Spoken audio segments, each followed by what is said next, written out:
Shalom, selamat pagi saudara-saudara yang terkasih di dalam Tuhan Yesus Kristus. Senang sekali pagi hari ini kita boleh kembali beribadah bersama-sama, datang kepada Tuhan. Namun sebelum itu, mari kita berdoa. Tuhan Yesus, terima kasih untuk pagi hari ini. Kami bersyukur untuk penyertaan Tuhan yang luar biasa dan tidak pernah berhenti dalam kehidupan kami. Sebentar Tuhan, kami akan memulai ibadah kami. Kiranya Tuhan hadir di setiap kami, dan kiranya apapun yang nanti hamba-Mu akan sampaikan lewat firman-Mu, itu boleh berakar, bertumbuh, serta berbuah dalam kehidupan kami. Terima kasih Tuhan, kami siap beribadah pagi hari ini. Hanya dalam nama Tuhan Yesus, kami sudah berdoa dan mengucap syukur. Haleluya, amin. Selamat beribadah.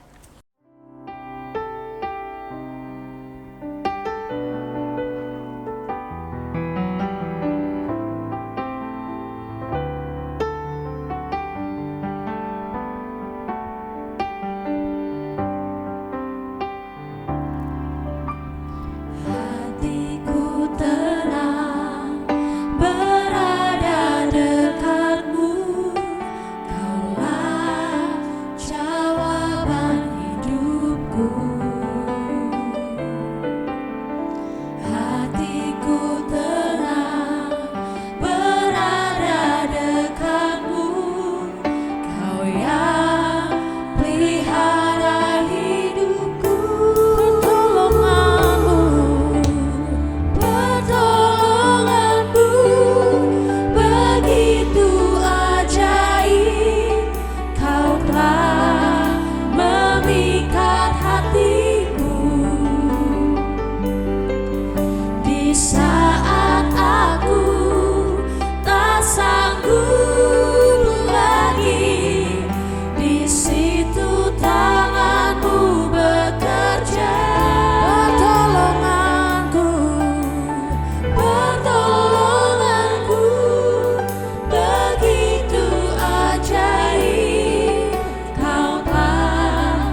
setia,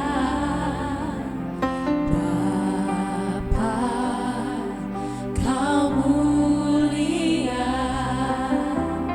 Tenanglah jiwaku, aman bersamamu.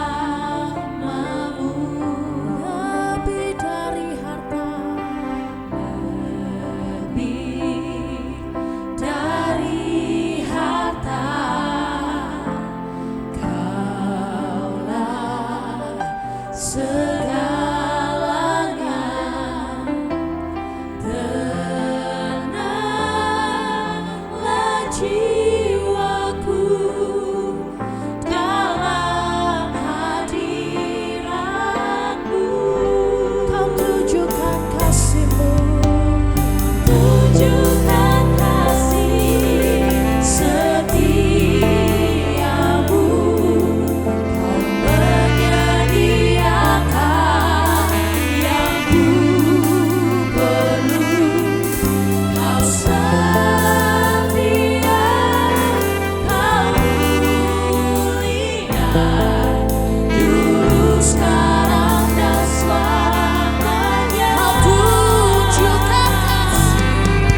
sebuah pengajaran firman Allah yang saya berikan judul mengharapkan sesuatu yang di awan-awan. Maksudnya apa? Mengharapkan sesuatu yang di awan-awan. Ini sesuatu yang diminta sama Nabi Elisa, sesuatu yang sangat tinggi yang sebetulnya tidak bisa terjangkau, sesuatu yang diminta diharapkan yang rasanya mustahil, sulit terwujud, sesuatu yang impossible. Tetapi kemudian Elisa mengalami itu. Karena percayalah begini, Tuhan kita itu Tuhan yang maha dahsyat. Tuhan kita adalah Tuhan yang besar, yang sanggup melakukan segala perkara. Bahwa ternyata lewat pengajaran firman Allah pagi ini kita belajar gitu loh. Ternyata tidak ada permintaan permohonan yang terlalu tinggi. Yang mustahil, yang Tuhan kita gak bisa lakukan, yang Tuhan kita gak bisa beri sama kita. Tuhan bisa memberi. Sebab Alkitab katakan, Tuhan maha besar. Bagi Tuhan tidak ada perkara yang mustahil. Memang sepertinya yang diminta Elisa di atas awan-awan. Ini kita mau belajar saudara pagi ini. Mari kita buka ayatnya bersama dengan saya. 2 Raja-Raja pasal yang kedua ayat 9 dan ayat 10. Saya membaca ayat yang ke-9, nanti Anda dan saya kita semua sama-sama baca ayat yang ke-10 ya. Begini kata firman 2 Raja-Raja pasal 2 ayat yang ke-9. Dan sesudah mereka sampai di seberang, berkatalah Elia kepada Elisa, mintalah apa yang hendak kulakukan kepadamu sebelum aku terangkat daripadamu. Jawab Elisa, biarlah kiranya aku mendapat 2 bagian dari rohmu. Ayat 10 sama-sama kita membacanya, 2 dan 3. Berkatalah Elia, yang kau minta itu adalah sukar. Tetapi jika engkau dapat melihat aku terangkat daripadamu, akan terjadilah kepadamu seperti yang demikian. Dan jika tidak, tidak akan terjadi. Jadi saya ulang, latar belakang dari ayat yang barusan kita baca, kisah ini saya pikir kisah yang familiar.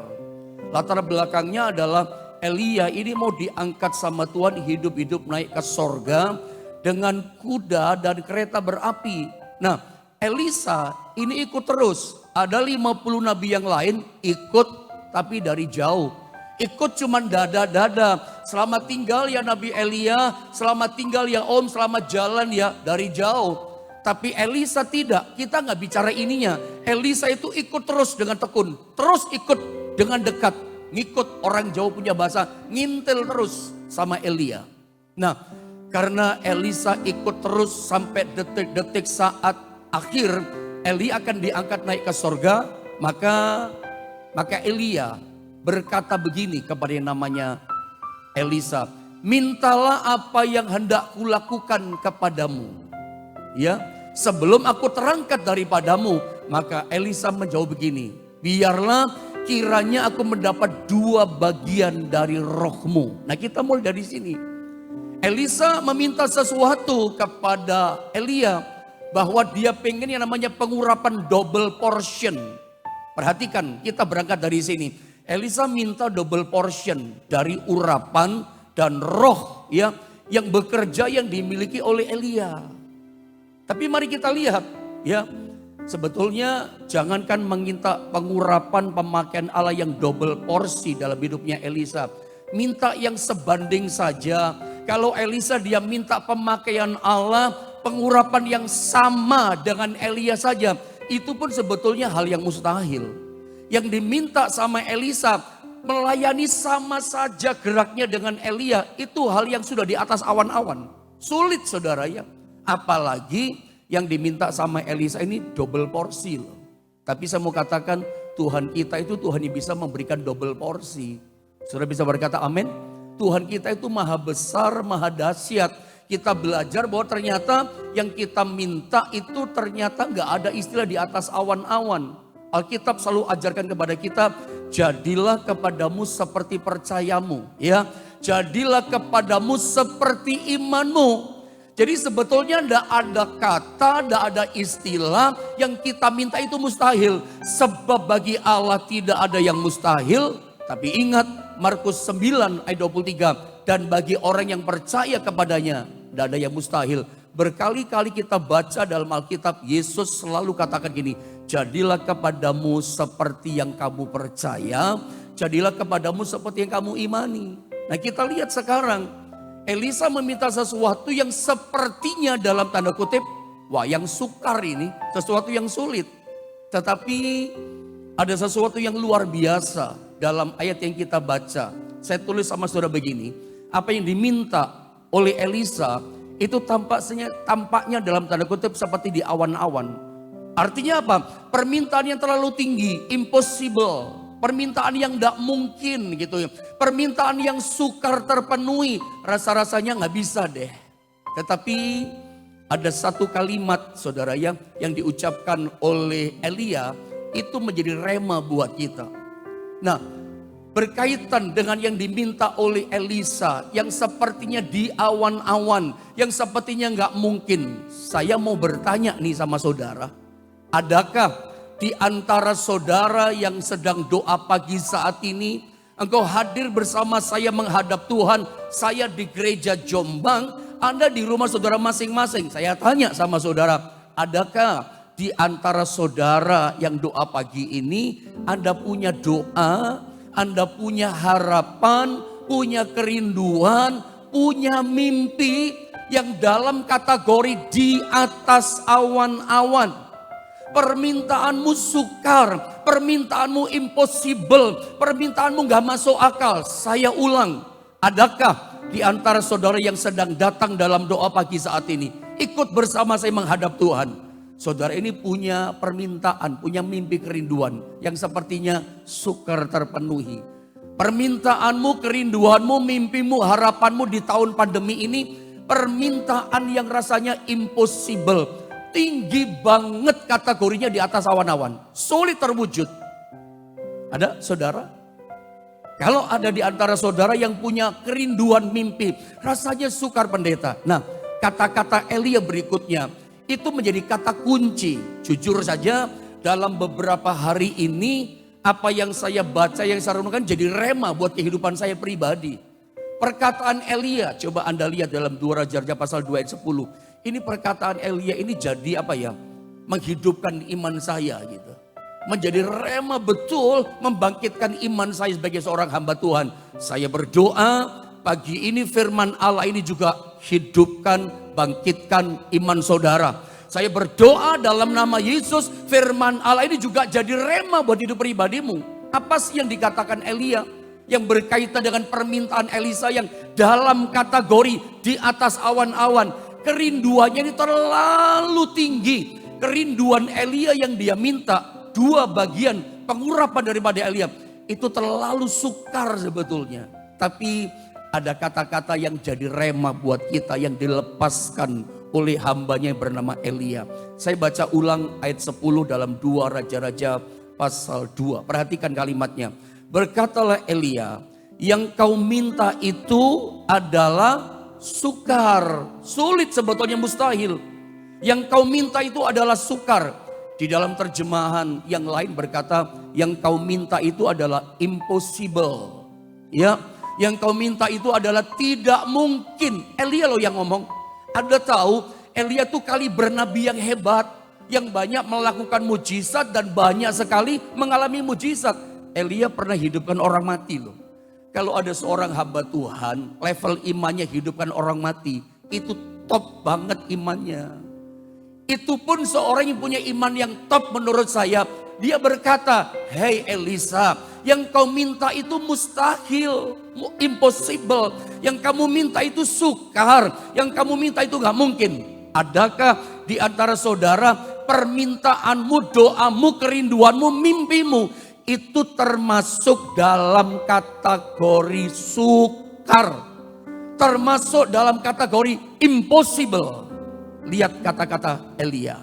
Meskipun sukar, tapi dikasih solusi, dikasih jalan keluar. Tetapi dikatakan begini, saya ingin kita baca deh sama-sama kata tetapi, supaya kata-kata ini hidup jadi rema buat setiap kita. Baca ya, semuanya keluarkan suaramu kata tetapi ini. 2, 3. Tetapi jika engkau dapat melihat aku terangkat daripadamu, akan terjadilah kepadamu seperti yang demikian. Dan jika tidak, tidak akan terjadi. Tetapi jika kau dapat melihat aku terangkat daripadamu, apa yang kau minta akan terjadi padamu. Saudara, di sini Elia menunjukkan pemicunya, triggernya. Yang kau minta memang sukar, Elisa. Impossible, nggak mungkin. Yang kau minta terlalu tinggi di atas awan-awan, tapi dikasih jalan. Ya, tetapi Elisa memang sukar. Tapi kalau kamu dapat melihat aku terangkat daripadamu. Kalau kamu dapat melihat, coba bilang sama-sama saya, melihat. Kalau kamu dapat melihat, saya nggak sempat catat ya. Kata melihat dalam bahasa Ibrani salah satunya dipakai kata ra'ah dalam ayat ini. Ra'ah itu artinya adalah kalau kamu dapat melihat terus menerus. Kamu tetap konsisten memandang aku terus, melihat terus. Ya, ra'ah. Dalam Mazmur pasal 23, Daud itu memanggil Tuhan adalah gembalaku. Itu bahasa aslinya disalin dengan kata Yehovah Ra'ah. Saudara, bagaimana caranya pemicu kita mengalami hal yang sukar, yang kita minta, yang kita rindukan, yang kita mimpikan itu mungkin dalam kategori sulit, terlalu tinggi, nggak mungkin buat kemampuan kita, di luar logika kita, di luar akal sehat kita. Bagaimana sesuatu bisa terjadi yang melampaui akal logika kita, tapi kita bisa alami. Caranya ini kata Elia. Tetapi kalau kamu dapat melihat aku, ra'ah, lihat ra'ah, tetap melihat, terus melihat, komitmen kita tetap bisa lihat gitu. Melihat siapa? Yehovah Ra'ah. Ingat, kalau kita tetap bisa melihat Tuhan, maka yang kita minta kamu dapatkan. Elia katakan, yang kamu minta kamu akan alami. Tetapi jika kamu tidak dapat melihat aku terangkat ke sorga, yang kamu minta yang tidak dapat terjadi. Jadi kuncinya, pemicunya ada pada kata melihat. Lihatlah Yehovah Ra'ah. Jangan lihat masalah kita yang gak mungkin, lihat dia yang besar. Ya, pagi ini saya akan ajak saudara, kita belajar tentang ini. Kita belajar tentang the power of beholding. Behold. Ada dua kata dalam bahasa Inggris tentang melihat. Yang pertama behold, yang kedua see. See itu cuma melihat. Tapi ketika kita bicara kata istilah behold dalam bahasa Inggris, beholding, behold itu adalah istilah yang nendang banget. Ini kata yang nancep luar biasa. Ini bukan sekedar lihat sih, bukan. Ini lihat secara terus menerus. Kita mau belajar tentang the power of beholding. Kita bicara tentang kuasa untuk tetap melihat. Saya mau mengajak saudara ketika menghadapi masa-masa yang sukar. Masa pandemi saya pikir kita sepakat. Hampir 2 tahun. Nanti Desember itu genap mungkin 2 tahun. Kita bergelut berjibaku dengan masa krisis, masa pandemi. Di masa-masa ini ada banyak hal yang kita rindukan tapi belum terpenuhi. Mari saya ajak saudara kita belajar akan kuasa tetap melihat Yehovah Ra'ah. Dia yang maha kuasa, dia yang tak terbatas kuasanya. Ternyata dia sanggup melakukan perkara yang dahsyat dalam hidup kita. Yang dalam kategori terlalu tinggi, nggak mungkin. Bagaimana bisa terjadi? Tiru Elia. Elisa itu akhirnya mengalami ya double portion, pengurapan daripada Elia. Dia mengalami berkat yang double porsi. Ingat, dia Tuhan yang bisa memberi double porsi loh. Yang melampaui nalar kita. Kuncinya di mana? Kalau kamu bisa melihat aku, kata Elia, terangkat daripadamu. Kuncinya pada behold, kuncinya pada melihat. Mari saya kasih contoh tentang kuasa melihat itu. Dalam sebuah kisah perjanjian lama, coba kita lihat dalam Kejadian 21. Kita sama-sama baca pada ayat yang ke-19, saudara ya. Kejadian 21 ayat 19 kita sama-sama baca 2 dan 3. Lalu Allah membuka mata Hagar sehingga ia melihat sebuah sumur. Ia pergi mengisi kirbatnya dengan air. Kemudian diberinya anak itu minum. Mungkin sedikit saya cerita latar belakangnya supaya ngerti ada cerita ini. Saya pikir ini cerita juga yang jarang diangkat dibahas di gereja. Jarang tentang Hagar dan Ismail. Ada banyak sebetulnya rahasia yang mesti dibuka tentang Hagar dan Ismail. Ya, tapi saya nggak terlalu dalam. Latar belakangnya begini. Jadi pada waktu itu Hagar sama Ismail itu diusir sama Abraham keluar dari rumah. Kaitannya Abraham sudah punya anak perjanjian namanya Ishak, bla bla bla bla segala macam panjang. Hari itu Hagar sama anaknya Ismail diusir, keluar kamu dari rumah ini. Kaitannya sama Sarah kan, pergi. Nah ketika Hagar sama Ismail pergi, itu Hagar nangis. Sepanjang jalan dia nangis. Kenapa nangis? Sebab anaknya Ismail, mereka berdua kehausan. Ismail masih kecil. Singkat kata begini istilah saya, Ismail mengalami dehidrasi. Dehidrasi itu kekurangan cairan ya, kehausan begitu. Dehidrasi dan sekarat, begitu gampangnya. Ismail sekarat mengalami dehidrasi, kekeringan, butuh air. Makanya si ibu Hagar sebagai mama nangis sepanjang jalan lihat anaknya yang bernama Ismail sekarat karena dehidrasi. Nah, karena dia nangisnya itu, maka ayat 19 saya baca ulang ya, munculkan ayatnya, perhatikan yang saya baca. Kita bicara tentang kuasa melihat. Lihat ayat ini. Lalu Allah membuka mata Hagar. Allah buka matanya. Tadinya nggak terbuka, tadinya nggak kelihatan. Tertutup matanya, ada yang menghalangi. Tapi kemudian firman berkata begini. Lalu Allah membuka mata Hagar. Sehingga setelah dibuka sama Tuhan matanya, kelihatan dia sekarang, ia melihat sebuah sumur. Artinya sebetulnya di dekat Hagar sama Ismail ada sebuah sumur. Sudah tersedia sumur, sudah ada sumur, tapi tertutup matanya, terhalang matanya, gak kelihatan, tidak kebuka matanya. Setelah Tuhan buka, baru dia bisa lihat, oh ada sumur gitu ya. Setelah dia lihat sumur, ia pergi mengisi kirbatnya dengan air. Kemudian diberinya anak itu, Ismail itu yang sekarat, yang dehidrasi, dikasih minum. Ada sumur ternyata yang Tuhan sudah disediakan. Terbuka matanya lihat sumur. Tadinya gak terbuka. Kenapa gak terbuka? Karena dia cuma nangis. Kenapa gak terbuka? Kok dia gak bisa lihat ada sumur di situ? Tertutup matanya. Kenapa? Yang dia lihat cuma sekaratnya Ismail. Yang dia lihat apa? Cuma tangisan air mata. Yang dia lihat susah. Yang dia lihat penderitaannya Ismail yang mau mati sekarat. Kadangkala kita gak bisa lihat sumur keajaiban yang Tuhan sediakan di dekat kita. Kadangkala mata kita tertutup gak bisa lihat sumur keajaiban, sumur mujizat. Kenapa? Karena kita lihat sekaratnya kita. Maaf ya. Yang kita lihat sukarnya kita. Yang kita lihat penderitaannya kita. Makanya kita gak bisa lihat sumur keajaiban yang Tuhan beri pada kita. Saya berdoa pagi ini. Sementara Anda sedang mendengar firman Allah. Percaya dalam nama Yesus. Sesungguhnya di masa sukarmu, di masa sulitmu, di masa kamu menghadapi pergumulanmu. Percaya dalam nama Yesus. Ada sumur keajaiban di dekatmu yang disediakan oleh Tuhan. Tapi kadangkala kita, masalahnya begini. Kita kayak Hagar. Yang kita lihat apa? Ismailnya. Yang kita lihat kesukarannya. Yang kita lihat apa? Sekaratnya kita. Maka mata kita tertutup, gak bisa lihat. Mau ngalami mujizat. Nanti kemudian Hagar itu ngalami mujizat loh. Dia lihat malaikat. Simbol daripada kuasa Tuhan. Lihat malaikat, simbol dari mujizat Tuhan. Setelah dia lihat keajaiban Tuhan itu, dia bukan hanya terima mujizat air, sumur itu sumur keajaiban. Bukan hanya diselamatkan Ismail dari sekarat kematian dehidrasi, enggak. Ada berkat blessing yang keluar dari Tuhan lewat malaikatnya. Ismail akan diberkati oleh Tuhan. Ismail akan jadi bangsa yang besar gitu ya.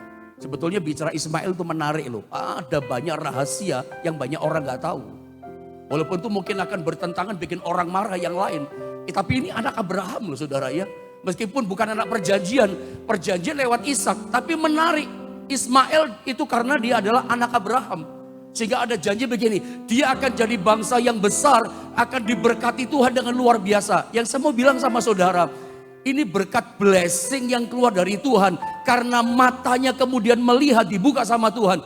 berkat melihat itu bukan cuman selamat dari dehidrasi, selamat nyawanya terpelihara, dapat blessing loh. Kamu akan jadi bangsa yang besar, dipelihara Tuhan, diberkati Tuhan luar biasa. Kapan mengalami itu? Setelah melihat. Tadinya nggak melihat. Makanya kita bicara tentang kuasa power beholding. Kuasa melihat. Yang kita lihat bukan sekaratnya kita. Yang kita lihat siapa? Yehovah Ra'ah. Yang kita lihat adalah Allah yang maha dahsyat. Saudara, Tuhan itu Tuhan yang miracle worker. Dia pembuat mujizat gitu. Yang kita lihat dia yang besar, bukan sekaratnya kita. Saya kasih contoh yang lain sama saudara. Yesus itu pernah datang menolong murid-muridnya. Murid-muridnya gak lihat dia loh. Yang dilihat bukan Yesus Tuhan, hantu yang dilihat. Coba mari kita lihat. Matius 14 ayat 26 sampai 27. Saya baca 26, saudara 27 sama-sama. Keluarkan suaramu. Saya baca 26. Ketika murid-muridnya melihat dia, melihat Yesus berjalan di atas air. Mereka terkejut dan berseru, itu hantu. Nggak ngomong itu Tuhan, itu hantu. Coba. Lalu berteriak-teriak karena takut. Mari kita baca ayat 27, 2, 3. Tetapi segera Yesus berkata kepada mereka apa? Tenanglah, aku ini, jangan takut. Murid-murid payah, kepayahan. Perahunya mau tenggelam, mereka sekarat juga. Mau tenggelam, mau hancur tuh perahu. Mereka sedang berperang, bergelut dengan angin sakal, angin badai. Mereka dayung itu perahu, gak bisa maju. Sebab angin dari depan, kepayahan loh mereka. Mereka pikir, mati kita. Kata-kata ini saja menunjukkan Yesus yang berjalan datang sama mereka, mau bikin mujizat. Mau tolong mereka. Saya katakan barusan, Yesus itu adalah miracle worker. Dia pembuat mujizat. Dia mau datang berjalan di atas air, mau bikin mujizat sama murid-muridnya, mau tolongin gitu loh. Tapi Yesus yang datang berjalan dengan cara mujizat itu, berjalan di atas badai, berjalan di atas gelombang yang besar. Saya mau katakan sama saudara, Yesus kuasanya lebih besar dari badaimu. Yesus kuasanya jauh lebih dahsyat dari sekaratnya kita. Rasanya udah mau mati Pak, suasana keluarga saya, ekonomi saya udah sekarat Pak. Mungkin ada yang keluarganya juga sekarat mau mati rasanya. Hidup enggak, mati enggak, itu namanya sekarat. Ekonominya sekarat, ekonominya semua mengalami itu hari-hari ini. Dengar baik ya, Yesus datang mau tolong. Ada sumur keajaiban sebetulnya selalu buat kita. Tapi sayang, ternyata para murid hampir juga sama kayak Hagar. Nggak bisa lihat Tuhan. Yang dilihat apa? Sekaratnya, yang dilihat persoalannya, payahnya mereka. Makanya Yesus yang datang sebagai miracle worker, mereka katakan, itu hantu, bukan Tuhan, itu hantu. Dengan kata lain apa ya kalau mereka itu hantu? Hantu, kata hantu, setan itu negatif ya. Tuhan kok dibilang hantu, artinya celaka kita, hancur kita, mati kita. Sekarat kita, binasa kita, semrawut kita, berantakan kita, gagal kita. Gak ada kata yang baik. Karena berkata itu hantu kok, bukan Tuhan. Dan mari kita lihat, mereka yang ketakutan itu. Yesus katakan apa? Dalam ayat 27. Tenanglah, aku ini, jangan takut. Yesus berkata kepada mereka. Bukan berkata kepada badainya. Bukan berkata kepada gelombangnya yang besar. Yesus berkata kepada mereka, kepada muridnya.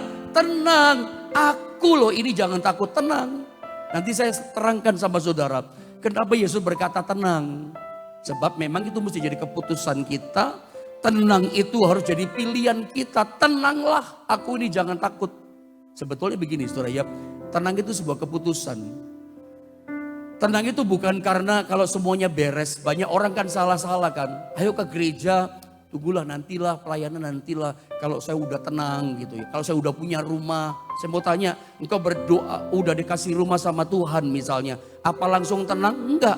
Nanti minta lagi, tunggulah saya ke gereja kalau udah punya motor, kalau udah tenang semua. Punya motor bisa tenang? Enggak. Nanti punya mobil terus gak bisa tenang. Nantilah kalau anak-anak saya udah menikah belum tenang, nunggu cucu.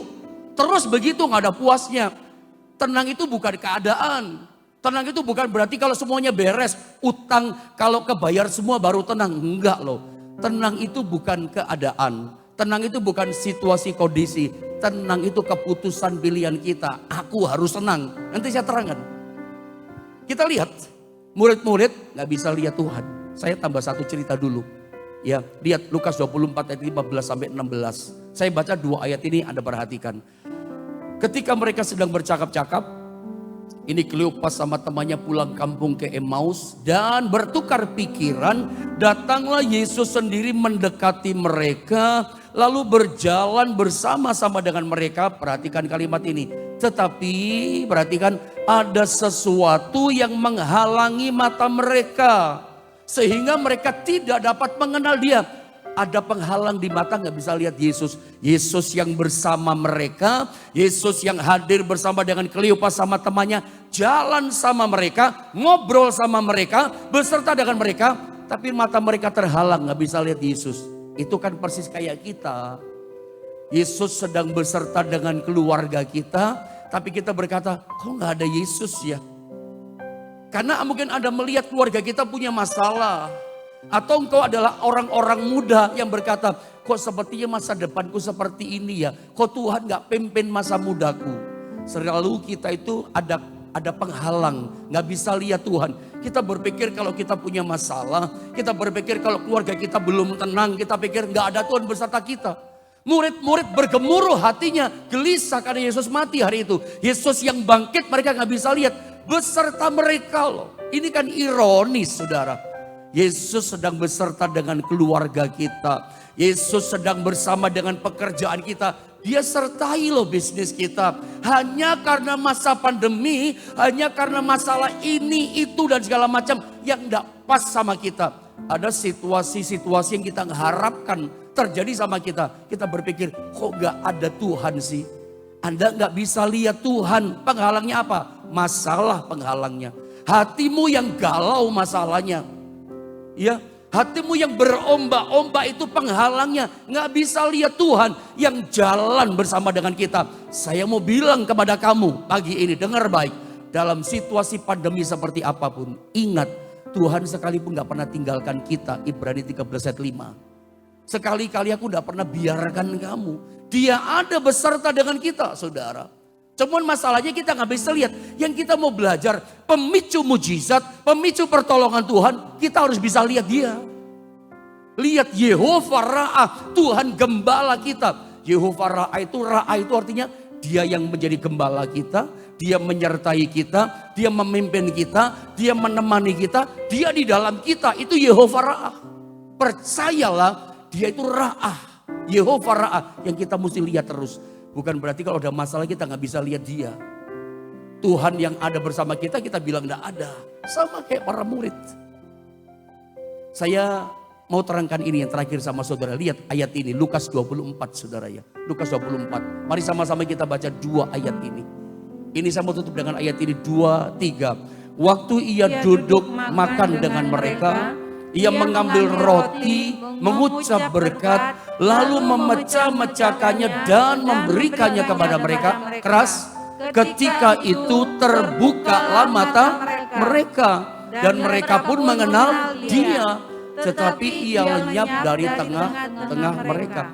Kapan 2 murid ini, Kleopas sama temannya yang pulang ke Emmaus, mengenal dia, melihat dia setelah makan bersama dengan Yesus. Membacakan roti memang bisa perjamuan kudus. Tapi hari ini pun kita bagaikan makan sehidangan dengan Tuhan. Lewat firman, makan sehidangan dengan Tuhan. Itu membuat mata kita celik. Kuasa firman membuat mata kita terbuka. Ketika Kleopas sama temannya makan bersama Yesus, terbuka mata mereka. Sekarang mereka lihat, oh Yesus. Saya berdoa pagi ini. Dalam kesulitan kita, yang kita lihat bukan kesukaran sekaratnya kita. Yang kita lihat bukan Ismail yang dehidrasi. Yang kita lihat siapa? Ada Yesus. Sebab rahasia melihat Tuhan seperti Elisa. Dia mendapatkan ya apa yang dia minta itu terjadi. Yang dia minta terjadi kapan? Dia bisa melihat Elia terangkat sampai ke sorga. Dia lihat sorga. Ketika dia lihat kuasa sorga, maka jubah Elia itu turun. Begitu dia pukul sungai Yordan, dia tahu, semua 50 nabi tahu, urapan double porsi Elia turun sama Elisa. Akhirnya yang diharapkan seperti tinggi di awan-awan, Elisa mendapatkan loh yang dia minta. Kuncinya apa? Melihat sorga.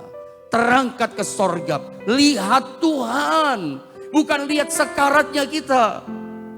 Ketika kita makan bersama dengan Tuhan, pagi leman saya berdoa, mata kita tercelik ada Tuhan. Ada satu yang saya mau katakan sama saudara. Bagaimana kita bisa melihat Tuhan. Para murid berkata itu hantu. Tapi begitu Tuhan berkata tenanglah aku ini jangan takut. Ketika mereka tenang, tenanglah. Coba bilang sama-sama saya tenanglah. Kita dulu pernah belajar bahasa Indonesia kan di sekolah SD, SMP, SMA. Apa sampai kuliah ya. Kata akhiran kata lah biasanya. Itu biasanya kata perintah. Makanlah, duduklah, pergilah. Itu kan kata perintah. Kata perintah itu maksudnya begini. Ya kita ambil keputusan lakukan perintah itu. Apalagi perintah dari Tuhan. Makanlah. Berarti kita ambil keputusan datang ambil makanan itu. Kita duduk dan kita makan. Itu kata perintah, makanlah. Ini kata Tuhan adalah tenanglah. Mau lihat Tuhan gak? Sebab kunci pemicu rahasia untuk mengalami hal-hal yang sukar, mengalami mujizat yang dikerjakan oleh Tuhan. Ya kita mesti lihat Tuhan, bukan lihat masalah kita. Selalu kalau kita lihat masalah kita gak akan pernah mengalami pertolongan Tuhan. Kalau yang kita lihat adalah penghalangnya adalah kesulitan kita, gak pernah dapat mujizat. Mau dapat mujizat, mau dapat blessing yang besar dari Tuhan, ada mesti lihat Tuhan, Yehova Ra itu. Rahasianya lihat Tuhan yang besar yang bisa beri miracle pada kita. Yang kita lihat mesti dia. Kalau Anda gak lihat Tuhan, gak bisa. Nah kunci untuk lihat Tuhan, tenanglah. Kalau Anda punya masalah, cemas kan? Anda mungkin bertanya sama saya, memangnya pendeta gak pernah galau? Pendeta gak pernah cemas? Saya sharing sama saudara. Siapa pendeta juga manusia. Adakah pendeta gak cemas?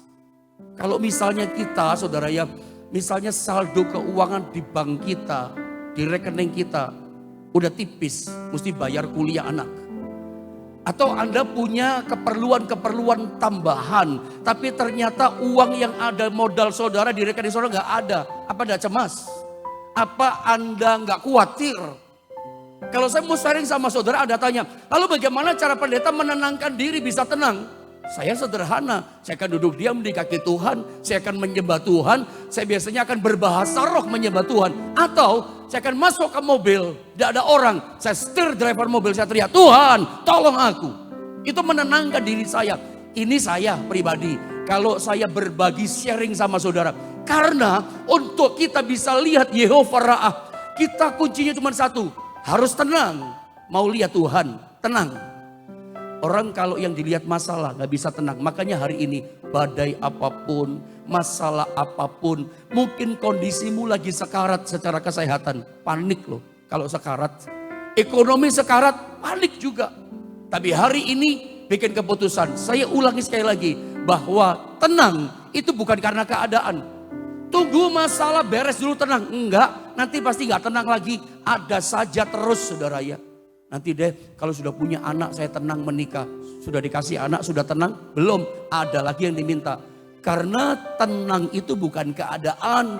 Tenang itu keputusan. Tenang itu adalah pilihan kita. Tuhan perintahkan sama kita. Tenanglah, aku ini jangan takut. Ambil keputusan, aku harus tenang pagi ini. Amin. Katakan aku harus tenang pagi ini. Itu keputusan kita. Sebab pada waktu kita tenang menghadapi badai kita, Anda pasti bisa lihat Tuhan. Kalau Anda lihat Tuhan, dia itu adalah miracle worker. Dia pembuat mujizat. Dia akan melakukan perkara besar. Ingat kuncinya melihat.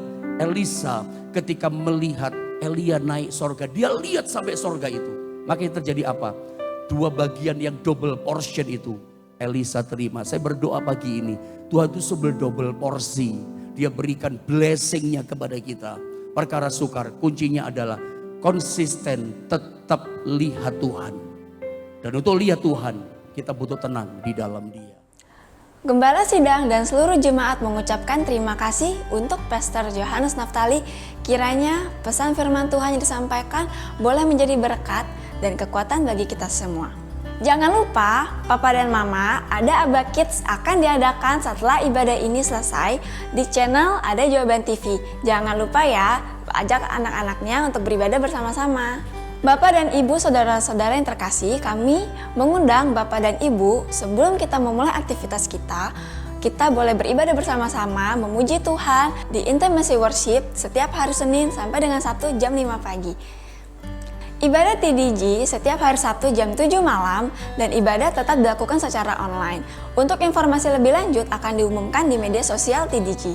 Baik Bapak Ibu dan saudara-saudari, kita akan memberikan persembahan minggu ini. Bapak Ibu saudara-saudari dapat memberikan persembahan di nomor akun di bawah ini. Terima kasih telah beribadah bersama kami di minggu ini. Sampai jumpa di minggu yang akan datang. Tuhan Yesus memberkati.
Baiklah Bapak Ibu sekalian, saudara-saudaraku dimanapun Anda berada, kita mengucap syukur pada Tuhan. Mari kita berdoa bersama-sama, kita menaikkan doa permohonan untuk berkat Tuhan. Kita berdoa. Bapa di dalam surga, di dalam nama Tuhan Yesus kami mengucap syukur, kami berterima kasih atas kebaikan Tuhan, penyertaan-Mu dalam kehidupan kami, seluruh keluarga dimanapun kami berada. Di masa yang sulit, masa penuh yang kesesakan ini Tuhan, kami tetap percaya bahwa Tuhan tidak pernah meninggalkan kami. Kekuatan-Mu, penyertaan Tuhan atas kehidupan kami seluruh keluarga. Kami dilindungi, kami dijauhkan dari segala yang jahat, dari mara bahaya dan celaka, dan juga penularan virus-virus penyakit. Kami percaya perlindungan Tuhan sempurna atas kehidupan kami semuanya. Terima kasih Tuhan, kami menaikkan syukur kami kepadamu, sebab kami tahu Tuhan, dari Tuhan sajalah letak pertolongan kami. Terima kasih Tuhan, Tuhan memberkati engkau dan melindungi engkau. Tuhan menyinari engkau dengan wajahnya, memberi engkau kasih karunia. Tuhan menghadapkan wajahnya kepadamu dan memberi engkau damai sejahtera. Diberkati engkau di kota, diberkati engkau di ladang, diberkati buah kandunganmu, hasil bumi, hasil ternakmu, diberkati bakulmu dan tempat adonanmu. Diberkati engkau pada waktu masuk, diberkati engkau pada waktu keluar.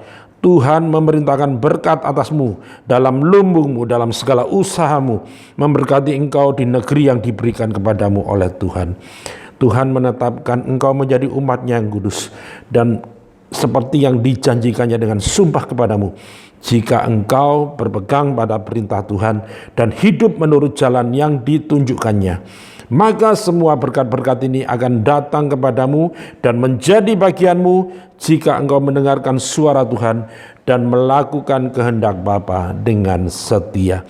Mari kita bersama-sama mengucap syukur, kita mengangkat tangan, kita menerima berkat yaitu damai sejahtera dan sukacita dari Bapa Surgawi, kasih setia, kebaikan, kemurahan dan anugerah dari Tuhan Yesus di dalam persekutuan oleh kuasa Roh Kudus yang menolong kita, menuntun langkah hidup kita mulai sekarang sampai selama-lamanya. Di dalam nama Tuhan Yesus Kristus, kita semua yang percaya boleh berkata haleluya. Amin. Tuhan Yesus memberkati semua saudara.